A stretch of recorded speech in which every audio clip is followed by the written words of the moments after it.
Salut les amis, c'est Gibril Badji. Petite vidéo aujourd'hui, j'espère que vous m'entendez bien, à mon avis c'est bon parce que ça résonne pas mal. Petite vidéo partage d'expérience. On est dans un de mes logements où j'ai mon locataire qui m'a rendu les clés la semaine dernière. Donc un départ de locataire.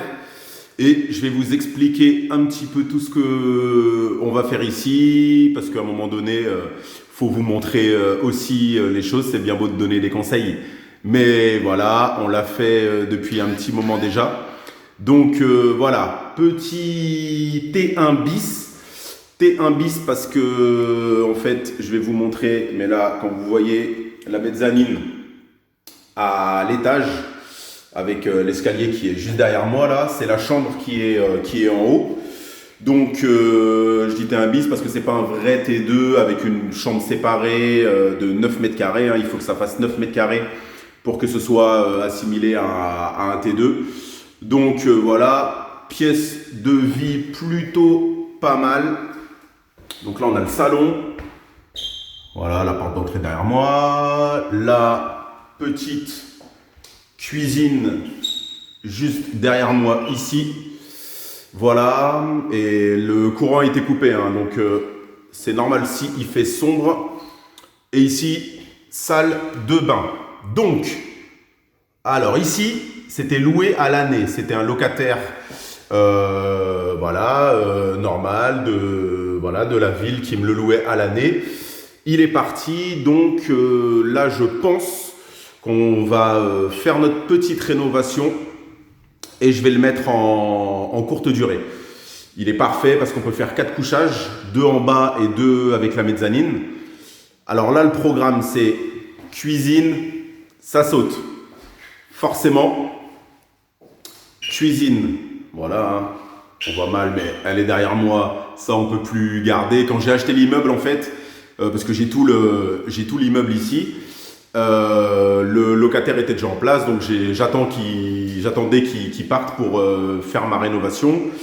Peinture partout, cuisine, peinture, salle de bain complète. La salle de bain, vous voyez pas très bien du coup avec la lumière, mais là il y a la baignoire, elle va sauter, on va mettre une douche à l'italienne. La vasque c'est pareil, on va changer ça. Et j'ai un volet roulant là qui est cassé, donc on va le changer également. Et voilà, 2-3 autres finitions, mais surtout salle de bain, cuisine toute neuve, peinture, ça c'est très important. Les gens quand ils rentrent, c'est des choses auxquelles ils font très très attention. Donc maintenant on va parler chiffres. Cet immeuble là, je l'ai acheté 128 000 euros, ça m'a fait 138 000 euros avec frais de notaire. Il y a ici donc un T1 bis. En dessous, c'est un T2, un vrai T2 avec une chambre séparée, loué à l'année. Et au premier étage, le logement, c'est un petit studio. À la base, il était en courte durée. Quand on a acheté l'immeuble, on l'a rénové tout de suite. Les deux appartements du dessous sont entièrement rénovés. On a pu les faire parce que les locataires étaient partis quand on a acheté. Et là, clairement, il restait que celui-là à rénover. Et donc, studio qui était en courte durée, mais je l'ai basculé à l'année parce que j'ai une connaissance à moi, clairement, qui cherchait un meublé. Donc, comme nous, de toute façon, on ne calcule pas avec Airbnb, mais on calcule avec des loyers classiques. Il faut déjà être rentable comme ça. Donc ça ne me dérange pas de switcher entre la courte durée et la location à l'année, il n'y a aucun problème. Mais là du coup, comme mes deux autres appartements du dessous sont à l'année, je pense que du coup je vais évidemment faire ma rénovation, le meubler et le passer en courte durée. Ça m'en fera voilà, 1 sur 3 qui sera en courte durée. On verra si le problème du Covid ça continue. Mais donc voilà, sur cet immeuble-là, j'ai 665 euros de mensualité, exactement. En sachant que du coup, le studio à l'année et le T2 en dessous, on est déjà en cash flow positif, juste avec 2 appartements sur 3.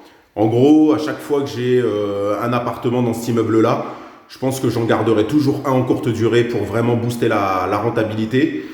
Et clairement, puisque de toute façon, 2 appartements sur 3 suffisent à payer l'emprunt à la banque. Donc voilà.